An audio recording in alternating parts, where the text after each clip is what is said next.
Hey guys, today we're going to talk about the best vegetable for gastritis. Can you guess what it is? Cabbage. Let's talk about why it is right after I get done telling you what gastritis is. So, it's an inflamed stomach. It's not a little thing. It's a major problem. For your stomach to become inflamed, it takes years. Sometimes it could take less than that, but usually it's a chronic problem after taking aspirin for many years for some other problem, or you took steroids, or your diet has been really bad, or you've been taking antacids chronically that left you with now an inflamed stomach. You may or may not have an ulcer, but the lining of the stomach is inflamed and it's very sensitive. So if you were to dump a lot of acid into your stomach, it may cause a lot of pain. The main symptom for gastritis is upper central abdominal pain.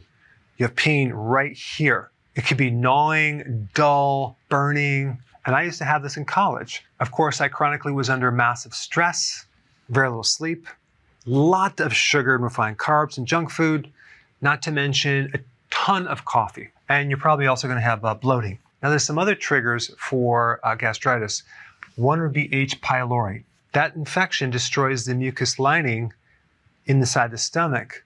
That mucus lining is very important to prevent acid from eroding and irritating the inner stomach. Also, H. pylori is going to destroy the acid-making cells, and so the pH of your stomach is going to go higher and higher, more alkaline.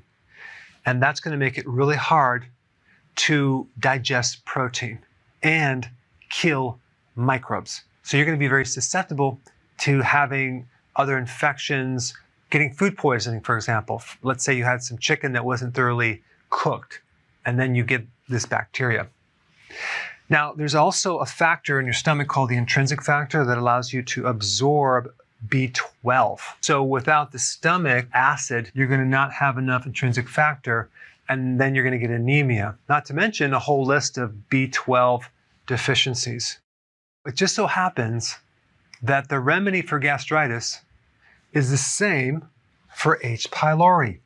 You want to consume food high in sulforaphane, and that would be cabbage or broccoli sprouts, or a combination of both of them. But cabbage also has other phytonutrients that greatly help in reducing inflammation because they're anti-inflammatory. Not to mention, it's loaded with vitamin C, which actually cleans up a lot of the free radical damage that's coming from all the inflammation. Now, the cabbage could be in a juice form. It could be in a coleslaw. You may be able to do sauerkraut. But it's interesting that other vegetables will cause a lot of cramping, but a person with gastritis can pretty much tolerate cabbage pretty well. Your diet in general, if you have gastritis, is crucial. You just can't be on any diet and eat any food. You have to be very selective. The food has to be very high quality. You cannot do any junk, and you need to be doing intermittent fasting hardcore because you want to let your stomach and intestinal tract have a chance to not be exposed to food so it can heal. And so I would highly recommend that as well. There's some other things you can do to inhibit this microbe if you have this infection. That would be mastic gum. You can get it as a supplement. It works pretty well. Now, normally in your body, most people have this microbe and it doesn't create any problems. It only comes out of remission and becomes a problem if the environment is very unhealthy. So as long as you start eating healthily, and you keep your stress low, this should stay into remission. But my recommendation, and this is just my opinion, is that you don't try to kill this off because everything that you're going to use to kill that off, talking about antibiotics, is going to come with a package. It's going to create side effects. And then you may become antibiotic resistant, and now you have a whole other series of problems that you have to deal with. All we want to do is put this microbe in remission so it doesn't bother you.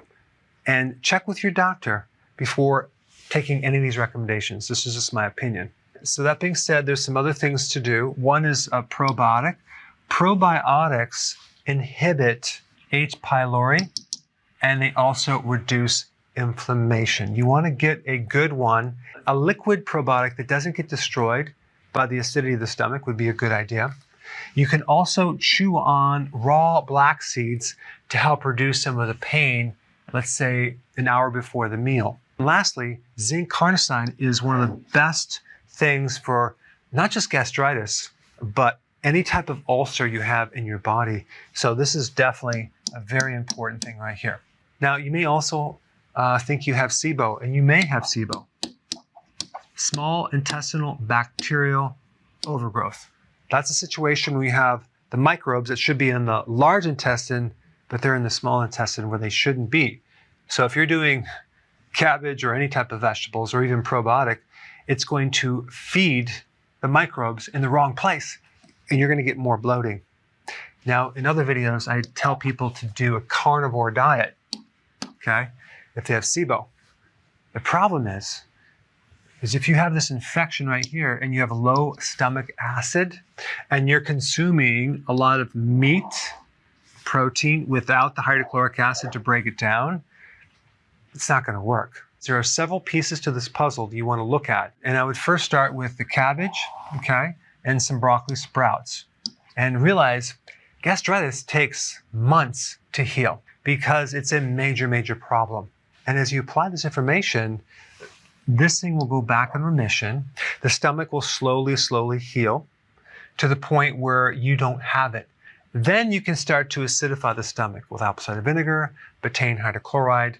But if you took it now, you may create more inflammation of your stomach. So that's your plan for addressing gastritis. Thanks for watching.